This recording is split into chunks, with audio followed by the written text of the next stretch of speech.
اللہ اکبر۔ بسم اللہ الرحمن الرحیم۔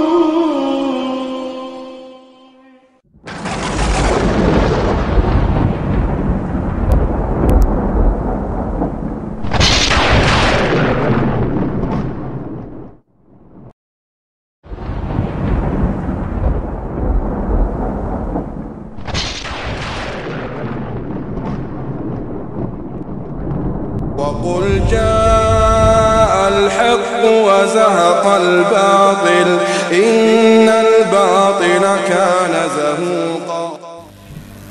السلام عليكم ورحمة الله وبركاته. إن الحمد لله نحمده ونستعينه ونستغفره ونؤمن به ونتوكل عليه، فنعوذ بالله من شرور أنفسنا ومن سيئات أعمالنا، من يهده الله فلا مضل له ومن يضلل فلا هادي له، ونشهد أن لا إله إلا الله وحده لا شريك له، ونشهد أن محمدًا عبده ورسوله. يا أيها الذين آمنوا اتقوا الله حق تقاته ولا تموتن إلا وأنتم مسلمون. يا أيها الناس اتقوا ربكم الذي خلقكم من نفس واحدة وخلق منها زوجها وبث منهما رجالا كثيرا ونساء، واتقوا الله الذي تساءلون به والأرحام إن الله كان عليكم رقيبا. يا أيها الذين آمنوا اتقوا الله وقولوا قولا سديدا يصلح لكم أعمالكم ويغفر لكم ذنوبكم، ومن يطع الله ورسوله فقد فاز فوزا عظيما. أما بعد، فإن أصدق الحديث كتاب الله، وخير الهدي هدي محمد صلى الله عليه وسلم، وشر الأمور محدثاتها، وكل محدثة بدعة، وكل بدعة ضلالة، وفي رواية وكل ضلالة في النار. فأعوذ بالله السميع العليم من الشيطان الرجيم. ألا إن أولياء الله لا خوف عليهم ولا هم يحزنون الذين آمنوا وكانوا يتقون لهم البشرى في الحياة الدنيا وفي الآخرة لا تبديل لكلمات الله ذلك هو الفوز العظيم. تمام قسم کی تعریفیں، وہ بڑائی، وہ کبریائی، وہ حمد و ثنا اللہ رب العزت کے لیے ہے، جو ہمارا حقیقی مالک ہے، حقیقی خالق ہے، حقیقی مدبر ہے. لاکھوں کروڑوں درود و سلام ہو سرور کائنات، فخر موجودات، احمد مجتبیٰ محمد مصطفیٰ صلی اللہ علیہ وسلم پر، جنہیں اللہ تعالیٰ نے سارے کائنات کے لیے رحمت بنا کر مبعوث کیا. عزیز دوستو، بزرگوں، بھائیوں اور خواتین اسلام، میں سب سے پہلے اللہ رب العزت کے بارگاہ میں شکریہ بجا لاتے ہوئے یہ دعا کرتا ہوں کہ اللہ تعالیٰ جس طرح ہمیں اس مبارک جگہ، ان مبارک چہروں کے ساتھ اس مبارک گھڑی میں جمع کیا ہے، اسی طرح ہمیں جنت الفردوس میں جمع کریں. آمین یا رب العالمین. میں HGWC کا تہہ دل سے شکریہ ادا کرتا ہوں کہ انہوں نے یہ بہترین پروگرام کا انتظام کیا. سڑک میں اتر کر لوگوں کو توحید کی بات، رسالت کی بات سنانے کا ایک بہترین اقدام اٹھایا. میں اس مرکز کے ناظمین کا اور قائمین کا تہ دل سے شکریہ ادا کرتا ہوں کہ انہوں نے مجھے بھی ایک موقع فراہم کیا کہ صحیح بات شیخ عبدالقادر جیلانی رحمۃ اللہ علیہ کے تعلق سے پیش کریں. جیسا کہ آپ لوگ موضوع جانتے ہیں، موضوع ہے میرا شیخ عبد القادر جیلانی رحمۃ اللہ علیہ کی زندگی سے اسباق۔ میں نے خطبہ مسنونہ کے بعد سورہ یونس کی ایک آیت کی تلاوت کی، جس میں اللہ رب العزت یہ ارشاد فرماتے ہیں، الا ان اولیاء اللہ لا خوف علیہم ولا هم یحزنون، خبردار ہو جاؤ، یہ بات جان رکھو کہ اللہ کے جو اولیاء ہوتے ہیں ان کے لیے کسی بھی قسم کا خوف اور کسی بھی قسم کا ڈر نہیں۔ اللہ کے اولیاء، ان کی خوبی یہ ہے کہ ان کے لیے کوئی بھی خوف زدہ چیز خوف میں ڈالنے والی نہیں ہے، ان کے لیے کوئی ڈر نہیں، نہ ان کے لیے غم میں پڑنے کے سامان مہیا کر دیے گئے ہیں، نہ ان کے لیے ڈر ہے، نہ ان کے لیے غم ہے، نہ ان کے لیے ڈر ہے، نہ ان کے لیے غم ہے۔ دنیا میں جو ان کے دشمن ہیں ان سے جو خوف لاحق ہوتا ہے وہ خوف سے وہ بری ہیں، ان کے دشمن ان کا کچھ بھی بگاڑنے والے نہیں ہیں، اور ان کے دشمن جو حقیقی معنی میں اللہ کے دشمن ہیں وہ انہیں غم میں ڈالنے والے نہیں ہیں، نہ دنیا میں ان کے لیے خوف ہے، نہ دنیا میں ان کے لیے غم ہے، اسی طریقے سے آخرت میں بھی ان کے لیے نہ خوف ہے نہ غم ہے۔ دنیا اور آخرت دونوں میں ان کے لیے خوشخبری ہی خوشخبری ہے، ان کے لیے چین، اطمینان، سکون ہے۔ آخر یہ مرتبے حاصل کرنے والے، یہ چیزیں جنہیں ملنے والی ہے، جنہیں اللہ تعالیٰ نے اولیاء کہا، وہ کون ہیں؟ اولیاء کے لیے مرتبہ آپ نے سن لیا، ان کا یہ منصب ان کے لیے جو اللہ نے رکھا ہے دنیا اور آخرت میں، اسے آپ نے سنا۔ آخر یہ اولیاء کون ہیں؟ یہ بہت ہی اہم سوال ہے میرے دوست، بہت ہی اہم سوال ہے، اور موضوع بھی بڑا ہی اہم ہے۔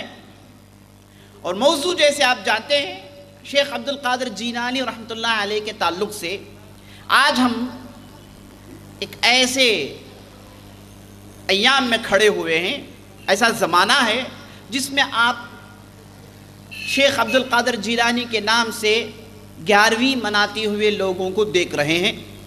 معاشرے میں لوگ 11ویں شریف کے نام سے بعض اجتماعات اور بعض جشن اور بعض فنکشنز کرتے ہیں، اور بعض قسم کی فاتحہ پڑھی جاتی ہے، شیرنی تقسیم ہوتی ہے، لوگ کھاتے ہیں پیتے ہیں، خوشی سے سنتے ہیں، اور یہ سارے جشن کا نام یہ دیا جاتا ہے کہ یہ 11ویں شریف ہے، اور یہ 11ویں شریف کا تعلق شیخ عبد القادر جیلانی رحمۃ اللہ علیہ سے ہے۔ کیا واقعی یہ 11ویں شریف کا تعلق شیخ عبد القادر جیلانی سے ہے یا نہیں ہے؟ کیا شیخ عبد القادر جیلانی رحمۃ اللہ علیہ نے اپنی کتابوں میں، اپنی باتوں میں یہ چیز منانے کا حکم دیا ہے یا نہیں ہے؟ یہ جاننا بہت ضروری ہے، اسی لیے میں نے کہا کہ یہ موضوع بڑا ہی اہمیت والا موضوع ہے۔ ہم یہ بتا رہے تھے کہ اولیاء کون ہیں، اولیاء کون ہیں، ان کے لیے جو منصب، ان کے لیے جو دنیاوی آخرت کی خوشخبریاں سنائی گئی، وہ کون ہیں؟ میرے دوستوں، یہ ڈیفینیشن جاننے کے لیے، اس کی تعریف جاننے کے لیے آپ کہیں دوسری جگہ جانے کی ضرورت نہیں، بڑی بڑی کتابوں کے اوراق الٹنے کی ضرورت نہیں، اور بڑے بڑے ریسرچز کرنے کی کوئی ضرورت نہیں۔ اور اللہ نے جہاں یہ آیت کریمہ بیان کیا، الا ان اولیاء اللہ لا خوف علیہم ولا هم یحزنون، اس کے بعد فوراً اللہ نے خود اپنی ذمہ داری ادا کر دی۔ اللہ نے خود بتا دیا کہ اے اولیاء، جنہیں ہم نے اولیاء کہا ہے وہ کون ہے؟ الذین آمنوا وکانوا یتقون۔ اللہ نے اولیاء کا ڈیفینیشن اس آیت میں فوراً اولیاء کا ذکر آنے کے بعد کر دیا ہے۔ اللہ کہتا ہے الذین آمنوا وکانوا یتقون، وہ لوگ ہیں، یہ اولیاء کرام، یہ اللہ کے اولیاء وہ ہیں جو تقوی اختیار کرتے ہیں الذین آمنوا وکانوا یتقون، جو ایمان لاتے ہیں، جن کا ایمان درست ہوتا ہے، جن کا عقیدہ پختہ ہوتا ہے، جن کی معرفت اللہ تعالیٰ سے بہترین ہوتی ہے اور وہ تقوی اختیار کرتے ہیں۔ میرے دوستو، ایمان اور تقوی میں فرق یہ ہے، اللہ نے کہا اولیاء وہ ہیں جن کے دل میں ایمان ہے اور جو تقوی اختیار کر رکھے ہیں۔ دو لفظوں کا استعمال ہوا، ایک ایمان اور دوسرا لفظ تقوی۔ ایمان اور تقوی، ایمان اور تقوی دونوں میں فرق ہے میرے دوستوں۔ ایمان لانے والا ہر قسم کا مومن ہو سکتا ہے، لیکن مومن جو ایمان لانے کے بعد حلال و حرام سے حلال کرتا ہے، حرام سے بچتا ہے، اللہ کی حرام کردہ چیزوں کو چھوڑتا ہے، حلال چیزوں کو اختیار کرتا ہے، اپنی زندگی اللہ کے خوف، اللہ کی رجا اور اپنی امید اللہ سے ہمیشہ لگا کر توکل اور دوسرے بڑے بڑے ایمانی مراحل کو طے کرنے کا نام تقوی ہے میرے دوستو۔ تو ہر متقی مومن ہے، لیکن ہر مومن متقی ہو نہیں سکتا۔ تقوی کا درجہ ایمان کے بعد کا درجہ ہے۔ عام آدمی ایمان لائے مومن ہو جاتا ہے، لیکن تقوی اختیار کرنے کے لیے اسے مزید مجاہدے اور مزید محنت کرنے کی ضرورت پڑتی ہے۔ اگر وہ محنت کر لے تو میرے دوستو وہ ایمان اور تقوی کو جوڑ لے تو مرتبے ولی کو پہنچ جاتا ہے۔ تو ولی کے لیے شرط یہ ہے کہ وہ ایمان لائیں اور نمبر 2 تقوی والی زندگی اختیار کریں۔ ایمان لانا، تقوی والی زندگی اختیار نہیں کرنا، ایسا آدمی البتہ مومن ہو سکتا ہے لیکن متقی یا پھر ولی نہیں بن سکتا۔ ولی کے لیے شرط ایمان کے ساتھ ساتھ تقوی، اور تقوی ایمان لانے کے بعد محنتوں سے حاصل ہوتا ہے۔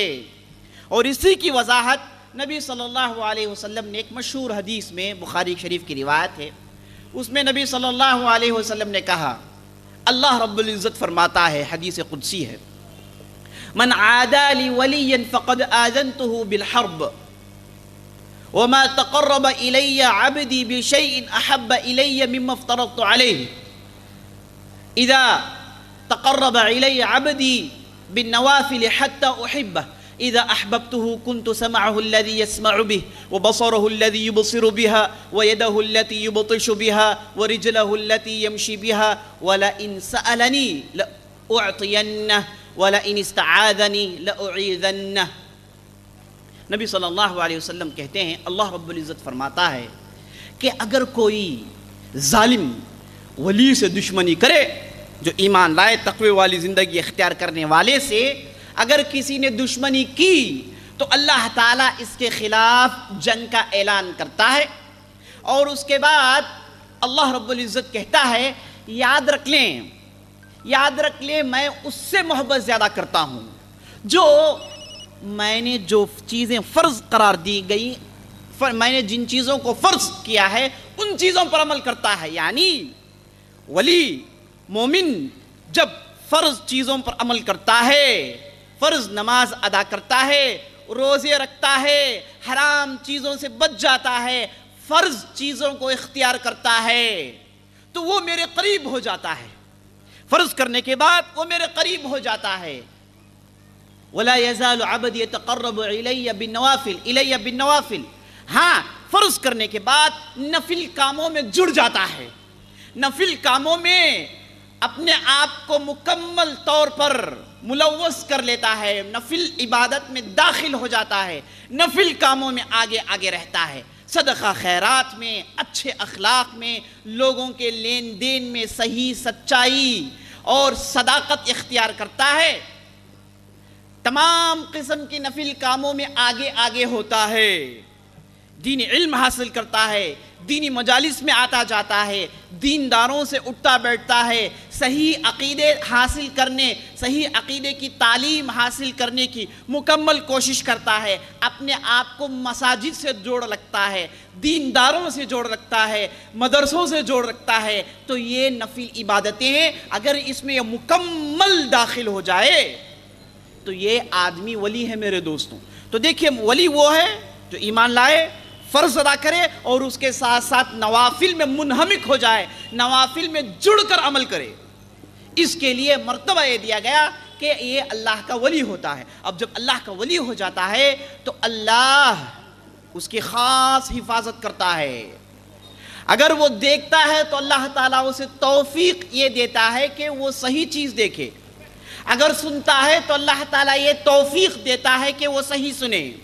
اگر کوئی چیز چھوتا ہے، کوئی چیز اٹھاتا ہے، ہاتھ سے کوئی فعل یا پھر کام کرتا ہے تو اللہ تعالیٰ اسے توفیق دیتا ہے کہ بالکل صحیح کام کرے، حلال کام کریں۔ اگر اپنے پیروں سے کہیں جا رہا ہے، اللہ تعالیٰ اسے توفیق دیتا ہے کہ صرف حلال جگہ اور ایمان والی جگہوں پر جاتا ہے۔ تو ولی ہو جائے تو اللہ کی خاص توفیق ہوتی ہے میرے دوستوں، اور یہ وہ عمل، وہ نیکیاں کر سکتا ہے جو عام لوگ کر نہیں سکتے۔ ولی ہو جانے سے آدمی انسان یا پھر بشری تقاضے سے باہر نہیں جاتا، جیسے معاشرے میں کہا جاتا ہے کہ ایک آدمی ولی بن گیا تو اب وہ تمام قسم کی شریعت کی پابندیوں سے باہر ہو جاتا ہے، جیسے بعض لوگ کہتے ہیں۔ اس کے لیے حرام کردہ چیزیں بھی حلال ہو جاتی ہیں، نماز کی کوئی فرضیت باقی نہیں رہتی۔ وہ چاہے مجذوب ہو، مجنون ہو، پاگل ہو، چاہے جیسا بھی ہو، ولی بن جائے تو اس کا مرتبہ کچھ الگ ہوتا ہے۔ میرے دوستو، یہ ڈیفینیشن یہاں نہیں سنائی گئی، یہ بات اس حدیث میں اور یہ قرآن کی آیت میں نہیں سنائی گئی۔ تو میرے دوستو، یہ آیت اور یہ حدیث کے ذریعے سے ہم کو یہ بات معلوم ہو گئی، ولی آدمی صرف اس وقت بن سکتا ہے جب وہ ایمان لائے اور تقوی والی زندگی اختیار کرے۔ ایمان لائے، تقوی والی زندگی اختیار کرے، یہی ولی ہے میرے دوستو۔ یہی ولی ہے جو اہل السنہ والجماعہ، یہی ولی ہے جو صحابہ کے درمیان مشہور تھا، یہی ولی ہے جو تابعین تبع تابعین کے زمانے میں مشہور تھا، یہی ولی ہے جسے اہل السنہ والجماعہ علماء السلف مانتے ہیں۔ لیکن ایک دوسرا ولی ہے جو ہمارے معاشرے میں مشہور ہے، ایک دوسری ولایت ہے جو ہمارے معاشرے میں مشہور کر دی گئی ہے، اور میرے دوستو وہ ولایت اور وہ ولی اور اہل السنہ والجماعہ کے ولی میں کوئی تعلق نہیں ہے۔ لفظ اگرچہ کہ ایک ہے لیکن حقائق دونوں کے دوسرے ہیں، حقیقتیں دونوں کی دوسری ہیں۔ ایک ولی جس کی تفصیل آپ نے سن لی، ایک دوسرا ولی ہے جو علم تصوف میں کہا جاتا ہے۔ علم تصوف میں ایک ولی ہے جس کی تفصیل آپ ابھی سننے والے ہیں۔ علم تصوف کا ولی اور اہل السنہ والجماعہ کے ولی میں فرق ہے۔ اہل السنہ والجماعہ کے ولی کی تفصیل آپ نے سن لی، میں نے مختصر طور پر بتا دیا۔ ایمان لایا، تقوی اختیار کیا، نبی صلی اللہ علیہ وسلم کے بتائے ہوئے راستے پر چلتا ہے، تبھی تو تقوی اختیار کر سکتا ہے۔ کوئی آدمی نبی کے پیروی کے خلاف جا کر متقی بن نہیں سکتا، یہ تو معروف اور مشہور چیز ہے۔ تو ایمان اور تقوی یہ دو ہو تو ولی ہے، اور یہ ولی اہل السنہ والجماعہ کا ولی ہے۔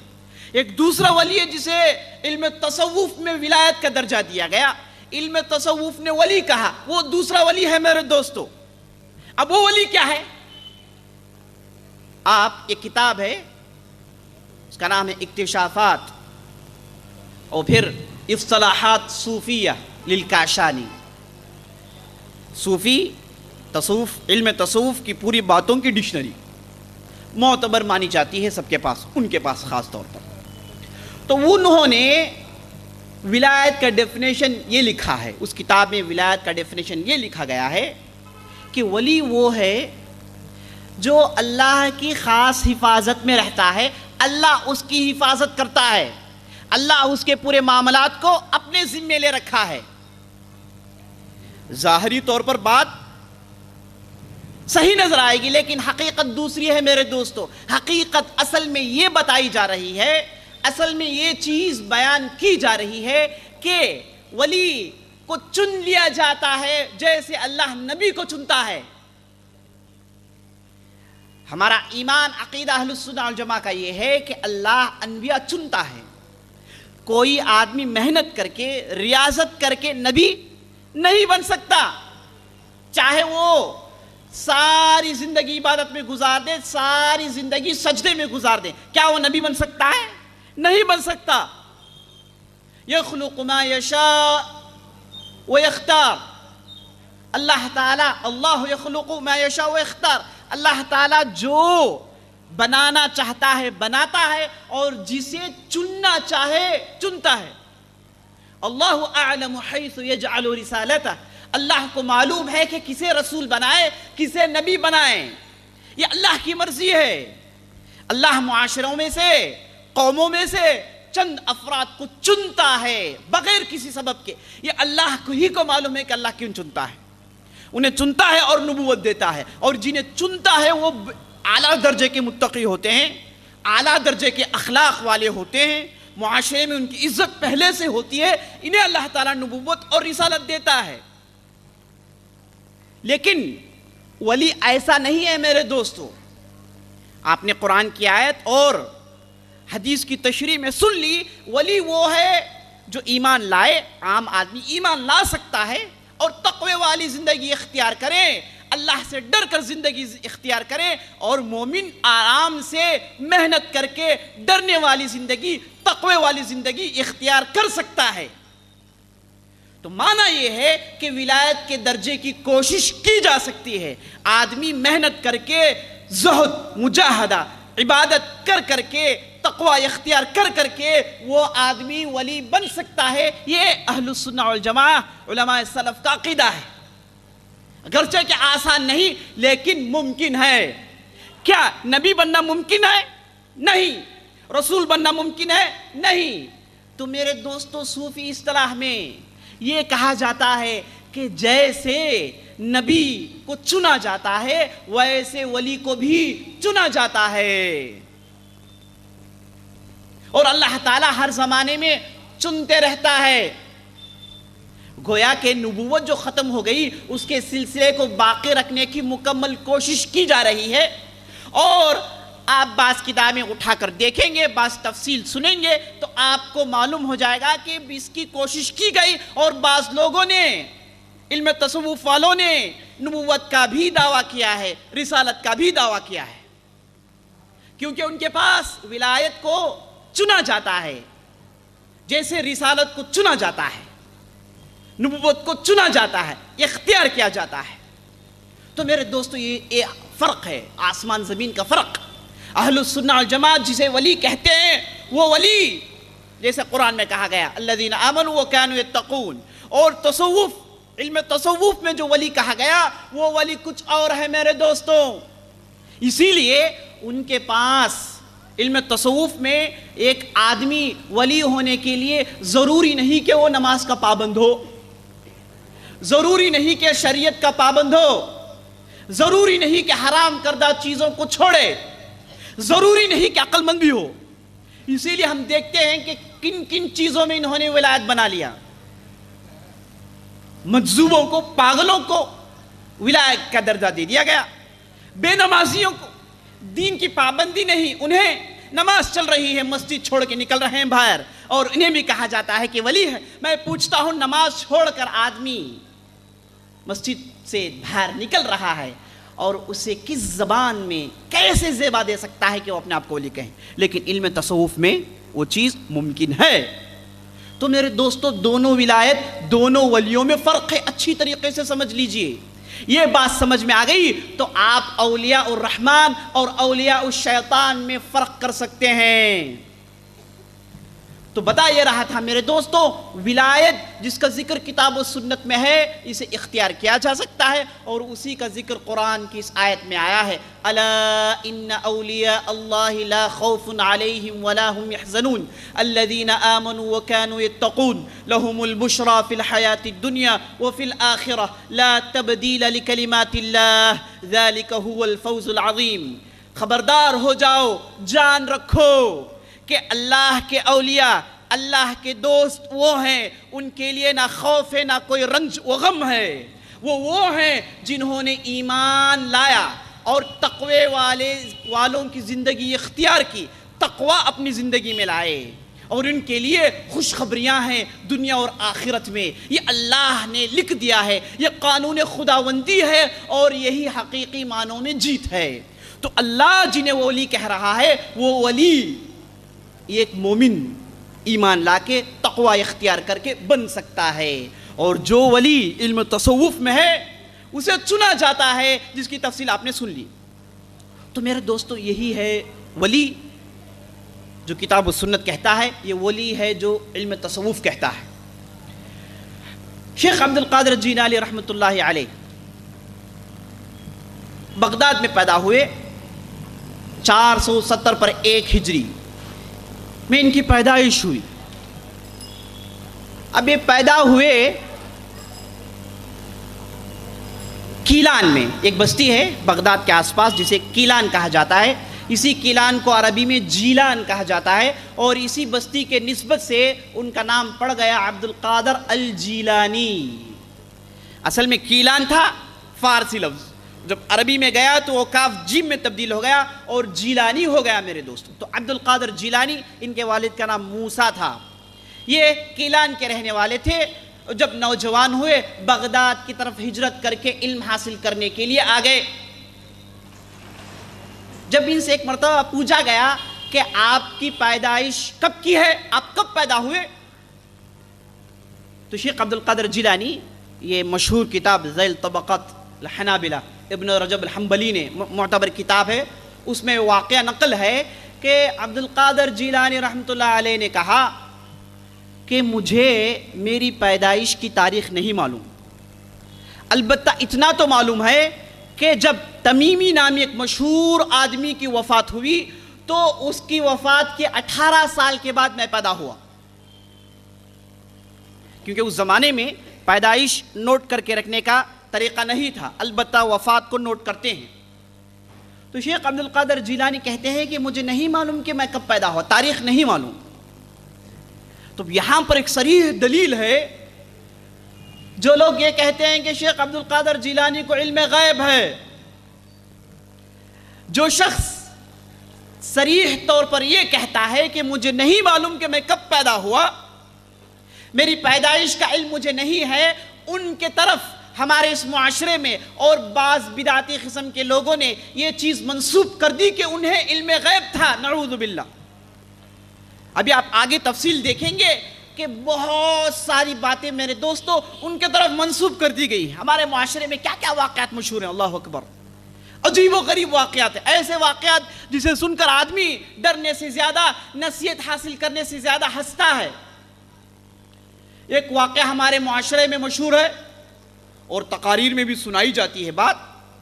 کیا ہے میرے واقعہ دوستو, کہ ایک مرتبہ شیخ عبد القادر جیلانی سڑک سے گزر رہے تھے, نعوذ باللہ وہ اور اللہ دونوں مل کر ٹھیل رہے تھے, اور اللہ سبحانہ وتعالی نعوذ باللہ پھسل کر پانی میں گرنے والے تھے. اتنے میں شیخ عبد القادر جیلانی نے ہاتھ دیا اور اللہ رب العزت کو اوپر اٹھا لیا. اسی وجہ سے ان کا نام دستگیر ہو گیا. دستگیر کا معنی دست یعنی ہتھیلی, ہتھیلی دینے والا, ہتھیلی پکڑنے والا, مشہور ہے. اب شیخ عبد القادر جیلانی رحمۃ اللہ علیہ کہتے ہیں کہ مجھے خود نہیں معلوم کہ میری تاریخ کی پیدائش کیا ہے. اب یہ واقعہ سنیے. یہ کتاب ہے جس کا نام بہجت الاسرار, لکھنے والے آدمی کا نام ہے شطنوفی. یہ وہ آدمی ہے جس نے جم کر عبد القادر جیلانی رحمۃ اللہ علیہ کے طرف ان کے تعلق سے من گھڑ قصے, جھوٹے قصوں کو لکھ کر اس نے بھر دیا ہے. اور جتنی بھی واقعات آپ سنتے ہیں اسی کتاب سے اٹھا کر نقل کی جاتی ہے میرے دوستو. اور یہ کتاب لکھنے والا جس نے جان بوجھ کر واقعات کو گھڑا ہے, واقعات کو جھوٹ کہا ہے, اور جھوٹ کہہ کے ان واقعات کو بھرا ہے میرے دوستو. اب اسی کتاب سے ایک دوسرا واقعہ سن لیجئے. وہ کہتا ہے کہ ایک آدمی تھا جس کا نام عمر البزار. یہ جمعے کے بعد شیخ عبد القادر جیلانی کے مجلس میں داخل ہونے کے لیے مسجد میں داخل ہوا تو دیکھ یہ رہا ہے کہ مجلس بھری پڑی ہے. دل میں یہ خواہش تھی کہ قریب جا کے شیخ عبد القادر جیلانی سے ملاقات کر لیں۔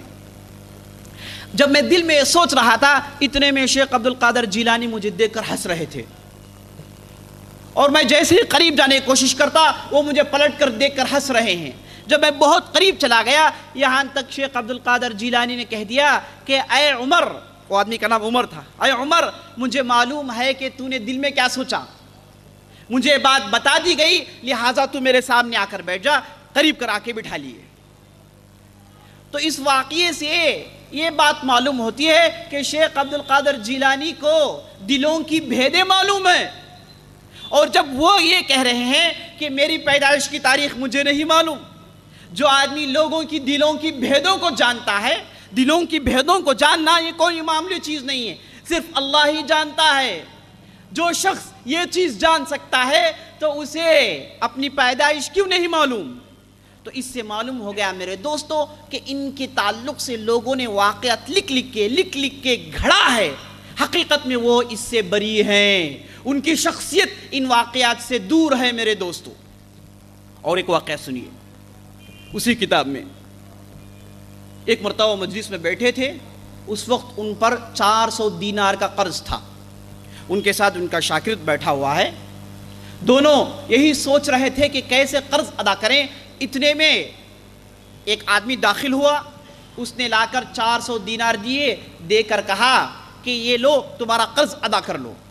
یہ کہہ کے وہ آدمی اٹھ کر چلا گیا۔ اس کے بعد شیخ عبد القادر جیلانی نے، اس کتاب میں لکھا گیا ہے، اپنے شاگرد سے کہا کیا تمہیں معلوم ہے کہ کون سا آدمی آیا تھا؟ ان کے شاگرد نے کہا کہ نہیں جانتا حضرت، کون آئے تھے اس کا علم مجھے نہیں ہے۔ تو فوراً شیخ عبد القادر جیلانی نے کہا یہ وہ آدمی ہے، یہ وہ فرشتہ ہے جسے سیرفی الدہر کہا جاتا ہے، سیرفی القدر کہا جاتا ہے۔ یہ وہ فرشتہ ہے جسے اللہ نے خاص اولیاء اللہ کے قرض ادا کرنے کے لیے مقرر کیا ہے، خاص اولیاء اللہ کے قرضوں کو ادا کرنے کے لیے اللہ نے مقرر کیا ہے، اور اس فرشتے کا نام ہے سیرفی القدر۔ یہ فرشتے کا نام کسی بھی حدیث میں نہیں آیا ہے، نہ قرآن کی آیت میں آیا ہے، اور ایک واقعہ من گھڑ ہے جسے گھڑنے والا شطنوفی ہے میرے دوستو۔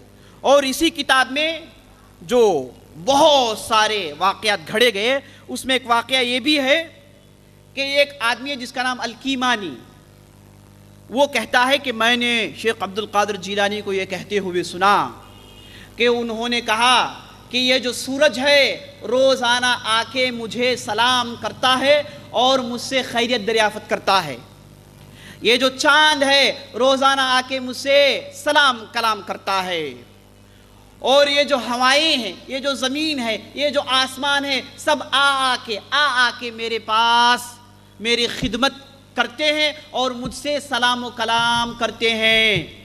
اور آخری میں کہتا ہے شیخ عبد القادر جیلانی یہاں تک کہہ دیا کہ میرا علم لوح محفوظ کا علم ہے، نعوذ باللہ، میرا علم لوح محفوظ کا علم ہے، لوح محفوظ میں جو بھی ہے سب کچھ میں جانتا ہوں۔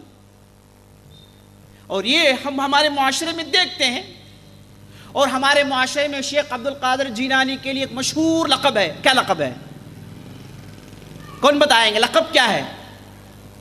الغوث ہے نا، غوث۔ میرے دوستو غوث کا معنی مدد کرنا۔ اب یہ غوث مدد کرنا وہ مدد کرنا نہیں ہے، وہ لفظ نہیں ہے جو ہم اور آپ عربی زبان کے ذریعے سے جانتے ہیں۔ یہاں پر غوث ایک منصب ہے، یہ صوفیہ کانسپٹ ہے، علم تصوف میں ایک کانسپٹ ہے۔ علم تصوف میں کیا لکھا گیا ہے میرے دوستو؟ اس میں یہ کہا گیا کہ 4 اولیاء ہیں جنہیں الابدال کہا جاتا ہے۔ کیا کہا جاتا ہے؟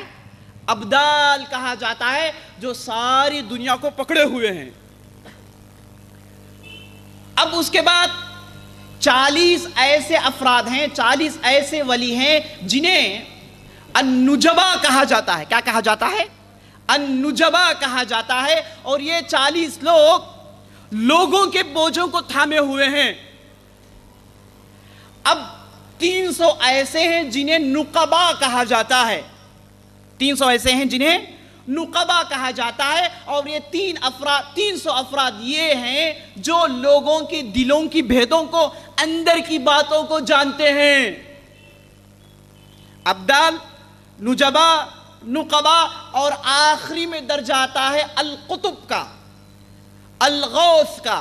اب یہ درجہ یہ ہے کہ غوث جو ہوتا ہے وہ آسمان زمین کے کنجیاں اپنے پاس رکھا ہوا ہے، آسمان زمین کا علم اپنے پاس رکھا ہوا ہے۔ اب جو آسمان زمین کا علم رکھتا ہے اسی کو صوفیہ حضرات اصطلاح میں الغوث کہتے ہیں میرے دوستو۔ تو غوث وہ مدد کا معنی نہیں ہے بلکہ اس سے زیادہ ہے جو ہم جانتے ہیں۔ غوث مدد کا لفظ ہے، مدد کے معنی دیتا ہے لفظ، لیکن صوفیہ اصطلاح میں غوث وہ ہے جو آسمان زمین کے خزانے، آسمان زمین کے کنجیاں اپنے پیکٹ میں ڈال رکھا ہے۔ تو عبد القادر جیلانی رحمۃ اللہ علیہ کو یہ لوگ الغوث کہتے ہیں، جبکہ وہ اپنی کسی بھی کتاب میں اپنا یہ لقب نہیں بیان کیے میرے دوستوں۔ شیخ عبد القادر جیلانی کے 3 کتاب مشہور ہیں، 3 کتاب مشہور ہیں، اور یہ 3 کتاب انہوں نے لکھی ہے اور بعض چیزوں کو اپنے شاگردوں سے لکھوایا ہے۔ سب سے پہلی کتاب الغنیہ لطالب الحق، الغنیہ لطالب الحق، کتاب نمبر 2 فتوح الغیب، کتاب نمبر 3 الفتح الربانی۔ یہ 3 مشہور ان کی کتابیں، اور اس کے علاوہ بہت ساری کتابیں آپ کو مارکیٹ میں مل جائیں گی، بہت ساری کتابیں گھڑی گئی ہیں الاوراد القادریہ کے نام سے۔ یہ سب کتابیں من گھڑ ہے، ان کتابوں سے اور شیخ عبد القادر جیلانی سے کوئی تعلق نہیں ہے میرے دوست۔ یہ جو کتاب الغنیہ ہے بہت ہی اچھی کتاب ہے، اور اس میں شیخ عبد القادر جیلانی رحمۃ اللہ علیہ نے توحید بیان کیا ہے میرے دوستوں، صریح توحید بیان کی ہے۔ ایک جگہ کہتے ہیں من کان حالفا باللہ فلیحلف باللہ، من کان حالفا فلیحلف باللہ او لیصمت۔ کہتے ہیں کہ اگر کسی کو قسم کھانا ہے اسے چاہیے کہ کسی غیر اللہ کی قسم نہ کھائیں۔ جب قسم کھانا ہی ہے تو اسے قسم کھانا چاہیے کس کا؟ اللہ رب العزت کا۔ الغنیہ لطالب الحق شیخ عبد القادر جیلانی رحمۃ اللہ علیہ کی کتاب ہے، اس میں انہوں نے یہ بات لکھی ہے۔ یہ کہتے ہیں حق قسم کھانا ہے تو اللہ ہی کی کھائیے۔ اب ہم ہمارے معاشرے میں دیکھتے ہیں میرے دوستوں، لوگ شیخ عبد القادر جیلانی جنہوں نے غیر اللہ کی قسم کھانے سے روکا ہے انہی کے نام سے قسم اٹھاتے ہیں، انہی کا نام لیتے ہیں۔ قادر ولی کی قسم مشہور ہے۔ یہ کون قادر ولی ہے میرے دوستوں؟ یہ شیخ عبد القادر جیلانی کی طرف نسبت ہے، اور وہ اپنی کتاب میں کہتے ہیں قسم کھانا ہے تو اللہ ہی کی کھائیے، کسی غیر اللہ کی قسم ہرگز مت کھائیے۔ تو یہ جو فعل، یہ جو کام ہو رہا ہے یہ شیخ عبد القادر جیلانی کے خلاف ہو رہا ہے۔ انہوں نے کبھی بھی اس چیز کی تعلیم نہیں دی میرے دوستو۔ تو قسم غیر اللہ کی کھانا یہ شرک اصغر ہے، نبی صلی اللہ علیہ وسلم نے اسے شرک کہا ہے۔ غیر اللہ کی قسم کھانا شرک ہے۔ ماں قسم، باپ قسم، فلاں قسم، ساس کی قسم، سسرے کی قسم، جو چاہے جس کی بھی قسم ہو، یاد رکھ لیجئے غیر اللہ کی قسم اٹھانا یہ شرک اصغر ہے، اور اسے نبی صلی اللہ علیہ وسلم نے روکا ہے، اور شیخ عبد القادر جیلانی نے الغنیہ لطالب الحق میں بھی اس چیز سے روکا ہے۔ اور اس کتاب کی اور خوبیاں سنیے میرے دوستوں۔ ہمارے معاشرے میں بات عام ہے، صوفی اصطلاح میں بات عام ہے کہ اللہ ہر جگہ ہے، اور کہتے ہیں کہ وحدت الوجود، اللہ ہر جگہ ہے، اللہ یہاں پر بھی ہے وہاں پر بھی ہے، ہر جگہ ہے اللہ، مشرق میں بھی ہے، مغرب میں بھی ہے، آسمان میں بھی ہے، زمین میں بھی ہے، ہر چیز میں اللہ ہے۔ اس کانسپٹ کو وحدت الوجود کا کانسپٹ کہتے ہیں میرے دوستوں۔ اس عقیدے کا نام وحدت الوجود ہے، اور تصوف، علم تصوف میں، صوفیہ علم میں وحدت الوجود کے بغیر تصوف نہیں ہے۔ اب دیکھیے شیخ عبد القادر جیلانی کیا کہہ رہے ہیں۔ وہ کہہ رہے ہیں اللہ الرحمن مستوین علی العرش، الرحمن بجہت العلو، کہتے ہیں اللہ رب العزت عرش پر مستوی ہیں۔ اللہ رب العزت ہر جگہ نہیں ہے، اللہ رب العزت عرش پر مستوی ہیں، اوپر کی طرف عرش پر مستوی ہیں۔ صحیح عقیدہ لکھ رہے ہیں میرے دوستو، وہ عقیدہ جسے نبی صلی اللہ علیہ وسلم اور اللہ رب العزت نے اپنے قرآن میں کہا ہے. اللہ اپنے قرآن میں تقریباً 7 جگہ یہ کہتا ہے الرحمن علی العرش استوى، الرحمن علی العرش استوى. اللہ رب العزت عرش پر مستوی ہیں، عرش پر چڑھے ہوئے ہیں، بیٹھے ہوئے نہیں ہیں. اور نہ عرش کو اللہ کی ضرورت ہے. کیسے ہے، اس کی کیفیت کیا ہے کسی کو نہیں معلوم، اور اس کی تحقیق کرنا بدعت ہے. اس کی تحقیق میں جانا شریعت اس کی اجازت نہیں دیتا میرے دوستو. اللہ عرش پر مستوی ہے ہر جگہ، ہرگز نہیں، ہرگز نہیں. یہ وحدت الوجود کا عقیدہ ہے اور یہ صریح کفر عقیدہ ہے. یہ عقیدہ رکھنے والا بڑے خطرے میں ہے. اور یہ عقیدہ میرے دوستو نہ کہ صرف تصوف میں ہے، صوفیہ حضرات کے پاس ہے، بلکہ یہی عقیدہ عیسائیوں کا ہے، اور یہی عقیدہ ہندوؤں کا ہے. دوسرے مذاہب کے بھائیوں کے پاس بھی یہی عقیدہ ہے. لیکن قرآن کیا کہتا ہے اور نبی صلی اللہ علیہ وسلم کیا کہتے ہیں؟ نبی صلی اللہ علیہ وسلم کے پاس ایک مسئلہ آیا. مسئلہ یہ تھا کہ ایک آقا جو صحابی تھے آ کر انہوں نے کہا کہ میں نے میرے لونڈی کو غصے میں ایک چھانٹا مار دیا. غصے میں نے چھانٹا مار دیا. اس نے غلطی کی تو غصہ آیا، میں نے مار دیا. اے اللہ کے رسول، مجھے غلطی کا احساس ہو رہا ہے، مجھے چھانٹا نہیں مارنا تھا. اے اللہ کے رسول حل دیجئے، کیا کروں میں؟ نبی صلی اللہ علیہ وسلم نے کہا کہ جاؤ جا کر اسے بلا لاؤ. وہ لونڈی آئی. نبی صلی اللہ علیہ وسلم نے اس لونڈی کو دیکھ کر اس سے سوال کیا کہ بتاؤ اللہ کدھر ہے؟ این اللہ.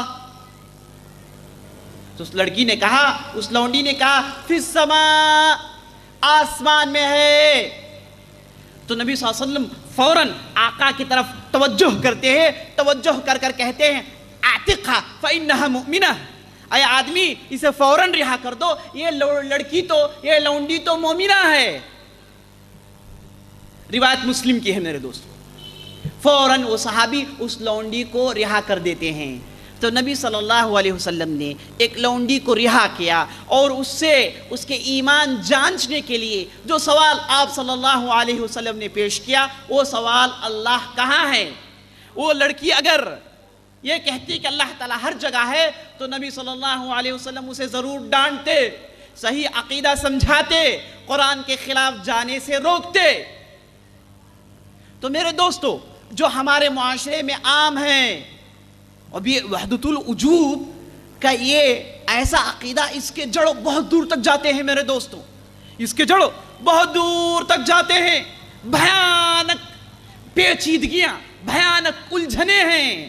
یہاں تک کہ بعض لوگوں نے شریعت کو ترک کر دیا، کہا کہ وحدت الوجود کافی ہے ہمارے لیے. دلی میں ایک شخص رہتے تھے جن کا نام صوفی سرمس ہے. انہیں اورنگزیب رحمت اللہ علیہ نے قتل کیا. اس وجہ سے قتل کیا کہ یہ سڑکوں پر ننگے اتر جاتے تھے اور یہ کہتے تھے انا الحق میں ہی حق ہوں، انا الحق میں ہی حق ہوں، انا الحق میں ہی حق ہوں. یہ کہتے ہوئے سڑکوں میں گھومتے پھرتے تھے. یہ خبر اورنگزیب اس وقت کے جو بادشاہ تھے ان تک پہنچی تو انہوں نے کہہ بھیجا کہ اس آدمی سے کہو جو بھی کرنا ہے گھر میں کر لے، یہ کیا گندگی ہے، بغیر کپڑوں کے سڑکوں میں اتر آ جا رہا ہے آدمی. عورتیں ہیں، بچے ہیں، اسے کہیں کہ باز آ جائیں. لیکن وہ صاحب باز آنے والے نہیں تھے. 1 مرتبہ 2 مرتبہ 3 مرتبہ ڈانٹا گیا، باز آنے والے نہیں تھے. جب زبردستی پکڑ کر انہیں پوچھا گیا کہ آخر ایسا تم کیوں کرتے ہو، تو وہ آدمی نے کہا کہ انا الحق. انا الحق کیا ہے؟ میں ہی حق ہوں. حق اللہ کا نام ہے میرے دوستو. اللہ کے ناموں میں سے ایک نام الحق ہے. الحق اللہ ہے. تو وہ صاحب نے کہا انا الحق، میں اللہ ہوں. وہ اس وجہ سے کہا جہاں اللہ ہر جگہ ہے، اللہ میرے بھی تو اندر ہے نا، تو میں کیوں نہ اپنے آپ کو الحق کہوں. تو وحدت الوجود کی جڑیں بہت دور تک پہنچتی ہیں میرے دوستو. عقیدوں کی بگاڑ اور اخلاق کی بگاڑ اسی کانسیپٹ سے پھیلتی ہے میرے دوستو. تو اس کے بعد اورنگزیب نے انہیں خبردار کیا، بولے کہ یہ بات مت کہو، یہ کفر ہے. تم اپنے آپ کو رب ثابت کرنا چاہتے ہو، تم اپنے آپ کو خدا ثابت کرنا چاہتے ہو، نعوذ باللہ، اسے چھوڑ دو. اسے کہنا چھوڑ دو، لیکن وہ صاحب چھوڑنے والے نہیں تھے۔ آخرکار اورنگزیب رحمۃ اللہ علیہ مجبور ہو کر اس کا سر قلم کر دیتے ہیں، ختم کر دیتے ہیں تاکہ فتنہ ختم ہو جائے۔ ایسے تاریخ میں بہت سارے سر پھرے، بہت سارے مجذوب لوگ پیدا ہوئے میرے دوستوں، جنہوں نے وحدت الوجود کا دعویٰ کیا اور اس کے بعد شریعت کو ترک کرنا، شریعت کے اندر بگاڑ پیدا کرنے کی مکمل کوشش کی۔ تو میرے دوستوں، عبد القادر جیلانی کو جو غوث کہا جاتا ہے، چوٹی کے ولی کہا جاتا ہے، بعض لوگوں نے انہیں خاتم الاولیاء کہا، تو وہ ولی، ان کے ولی، جنہیں ولی کہتے ہیں، جنہیں غوث کہتے ہیں، وہ اپنی کتاب الغنیہ لطالب الحق میں کہتے ہیں کہ یاد رکھ لو اللہ رب العزت عرش پر مستوی ہیں، ہر جگہ رہنا یہ نہیں ہے، یہ وحدت الوجود کا کانسیپٹ نہیں ہے۔ وحدت الوجود کے اس کانسیپٹ، اس عقیدے کا انکار کرتے ہیں، کہتے ہیں کہ ایسا نہیں ہے، اللہ رب العزت جیسے کتاب و سنت میں آیا ہے ویسے وہ عرش پر مستوی ہیں۔ اس کی کیفیت بیان کرنا، وہ کیسے ہیں اس کے قریب بھی نہیں جائیں، یہ بدعتیوں کا کام ہے۔ صریح لکھ رہے ہیں میرے دوستو الغنیہ لطالب الحق میں۔ تو پوچھا جائے کہ جو لوگ اپنے آپ کو عبد القادر جیلانی کے پیرو، ان کی محبت میں سرشار ہیں، ان کے عاشق ہیں کہہ رہے ہیں، کیا وہ لوگ اس بات کو مانتے ہیں؟ نہیں مانتے۔ اگر صحیح معنی میں عاشق ہیں، صحیح معنی میں محبت کرنے والے ہیں، تو انہیں اس بات کو ماننا چاہیے۔ اس کتاب کی حقیقی کتاب، اور انہوں نے اپنے ہاتھوں سے جو لکھا، جسے ساری دنیا مانتی ہے، اس کتاب میں یہ بات لکھی گئی ہے میرے دوستو، اللہ عرش پر مستوی ہے، وحدت الوجود کے کانسیپٹ کی کوئی حقیقت نہیں، یہ بالکل بگڑا ہوا عقیدہ، اسلامی عقیدہ نہیں ہے، یہ ثابت کر رہے ہیں۔ اور اس کے بعد میرے دوستو شفاعت کے تعلق سے کہتے ہیں کہ سفارش ہے جو نبی صلی اللہ علیہ وسلم آخرت میں کریں گے، یہی سفارش ہے، اسی سفارش کو ماننا ہے، یہی شفاعت کو ماننا ہے۔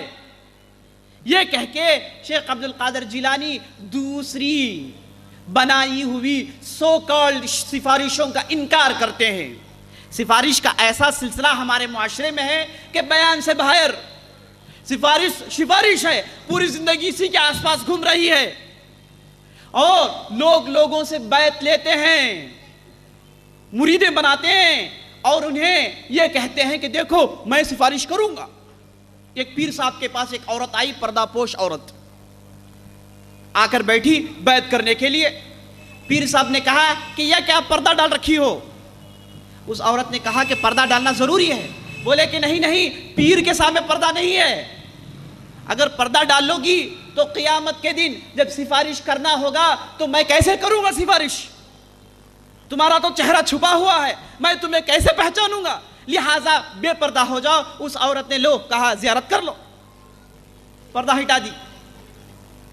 میرے دوستو ایسی باتیں، اور اس کے بعد جنت کے چیکس دیے جاتے ہیں، کہا جاتا ہے کہ آپ ہمارے حلقے جلوے میں داخل ہو جائیے، ہم آپ کو جنت کا چیک دیں گے۔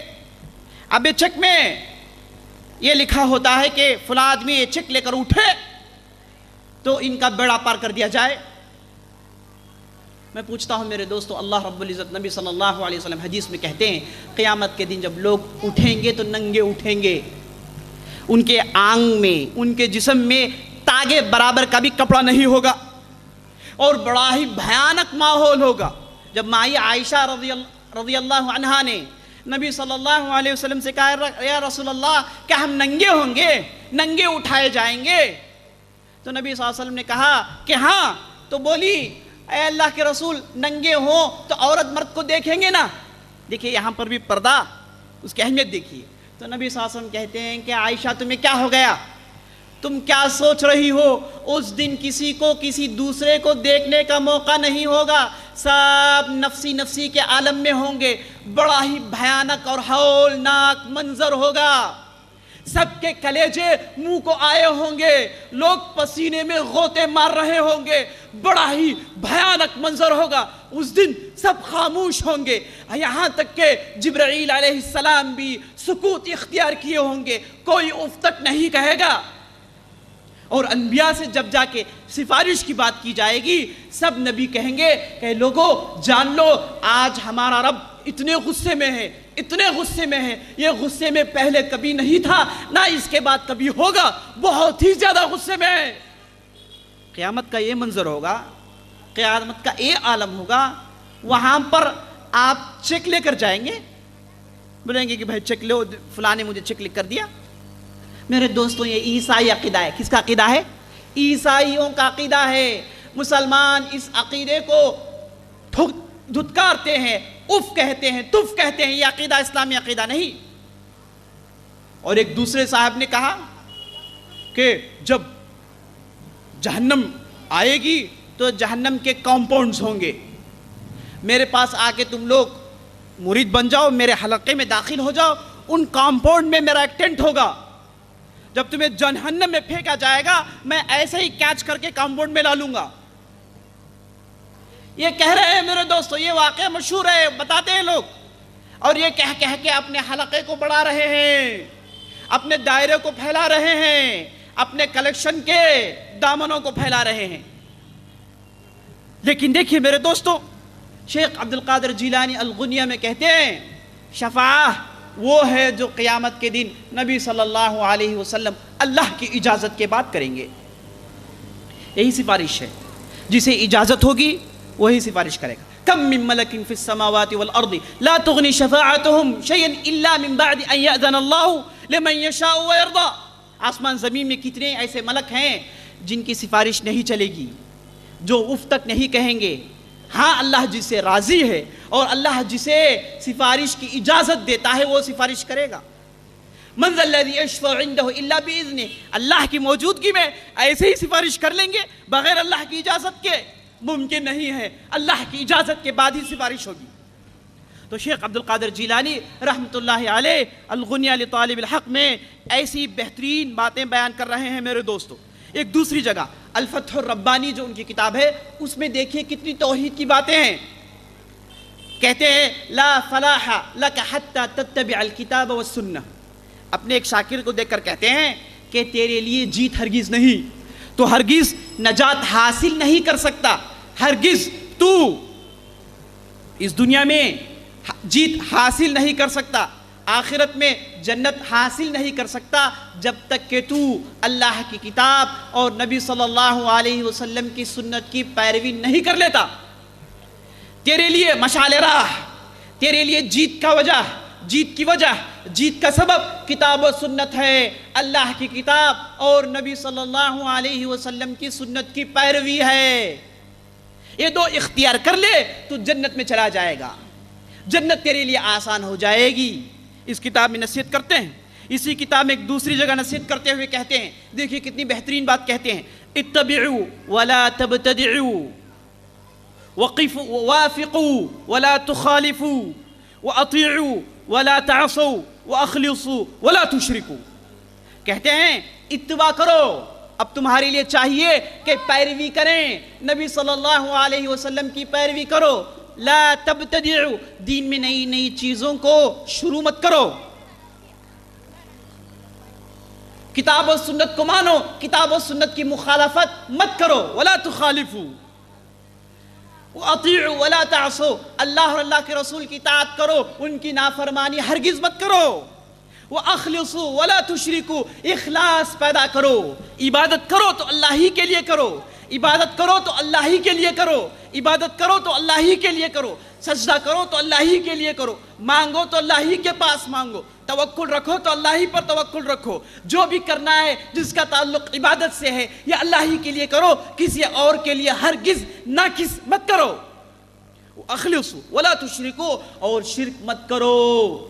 کسے دیکھ کر کہہ رہے ہیں میرے دوستو؟ مشرکین کو دیکھ کر کہہ رہے ہیں، نہیں اپنے شاگردوں کو دیکھ کر کہہ رہے ہیں۔ ان کو معلوم ہے کہ بہت سارے لوگ یہ صوفیہ نرغے میں پڑھ کر شرک کے مرتکب ہو گئے ہیں، ان سے شرک سرزد ہو رہا ہے، تو اپنے شاگردوں سے یہ کہہ رہے ہیں کہ ہرگز شرک مت کرو۔ تو بہترین نصیحتیں کر رہے ہیں میرے دوستوں۔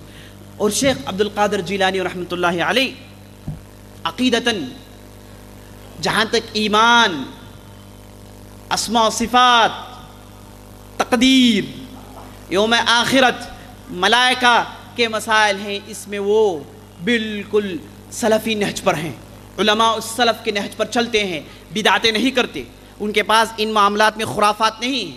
البتہ چونکہ یہ فن حدیث کے ماہر نہیں تھے، جیسے وہ خود جب ان سے پوچھا جاتا ہے کہ آپ کس فن کے ماہر ہیں تو کہتے ہیں انا متفقہ من جیلان، میں فقیہ ہوں، اور وہ فقہ میں امام احمد بن حنبل کو مانتے تھے، فقہ میں امام احمد بن حنبل کی پیروی کرتے تھے، اور یہ کہتے تھے کہ میں فقیہ ہوں، مسائل بیان کرتا ہوں، اور وہ فن حدیث کے ماہر نہیں تھے میرے دوستو، فن حدیث کے ماہر نہیں تھے۔ اس وجہ سے جب آدمی صحیح حدیث کو اختیار کرنا نہیں جانتا، فن حدیث نہیں جانتا، تو اس سے غلطیاں ہونا عین ممکن ہے میرے دوستوں۔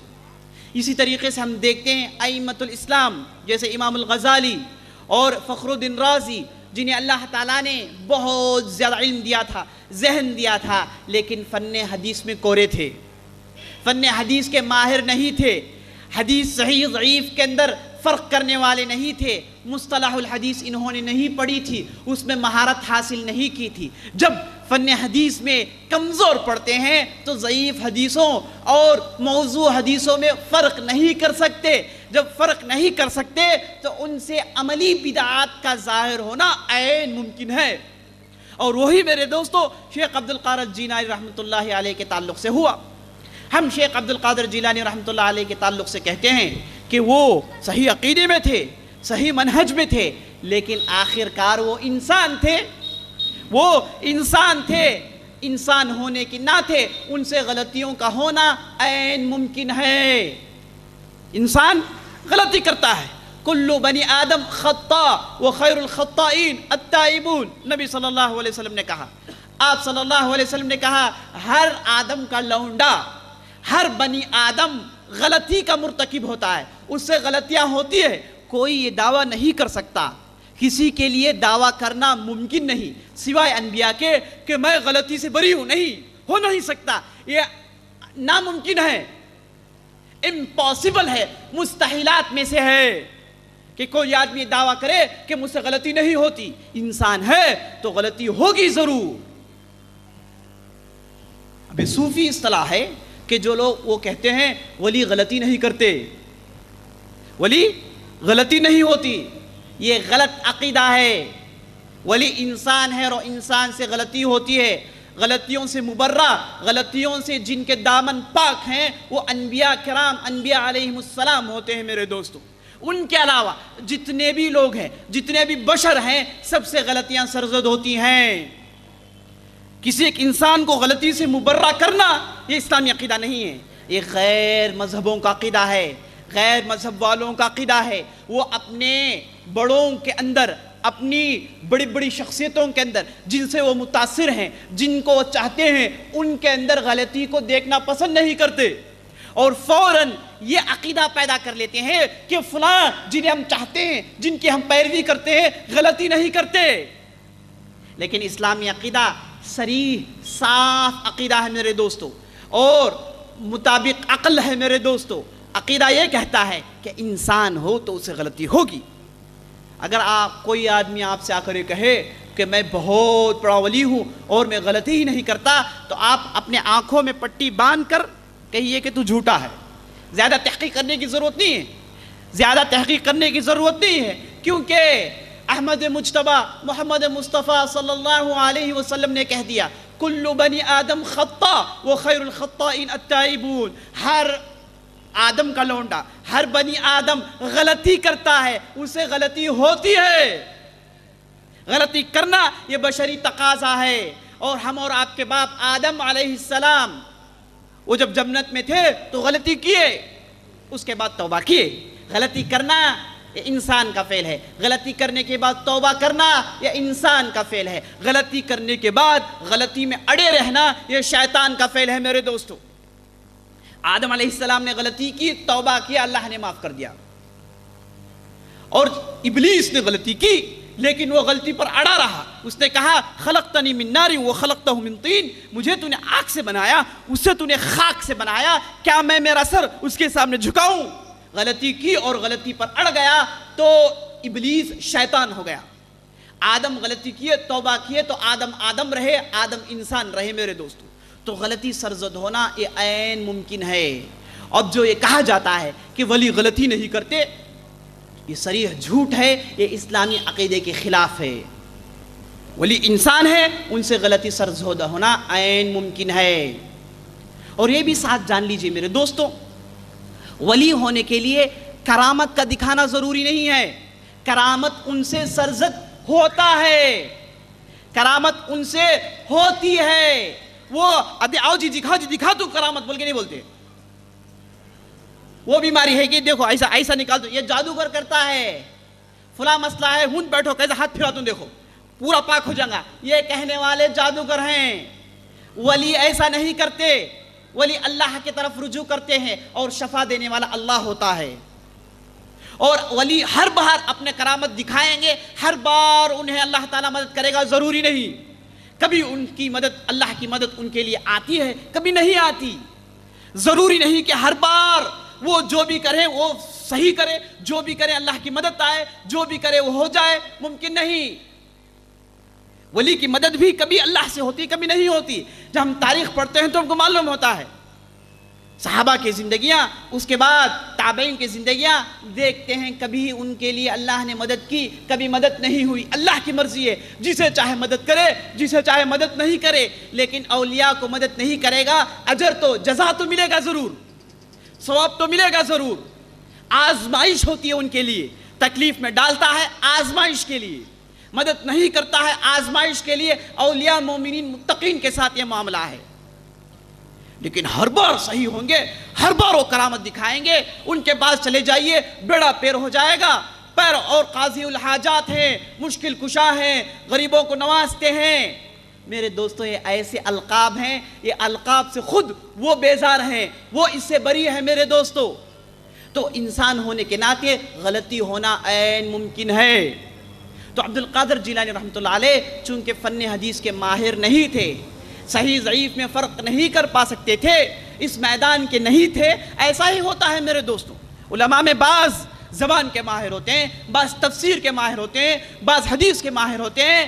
بہت کم ایسے ہوتے ہیں جن کے اندر ہر فنون میں مہارت ہوتی ہے، ہر فن میں ماہر ہوتے ہیں. یہ بہت کم ہوتا ہے میرے دوستوں.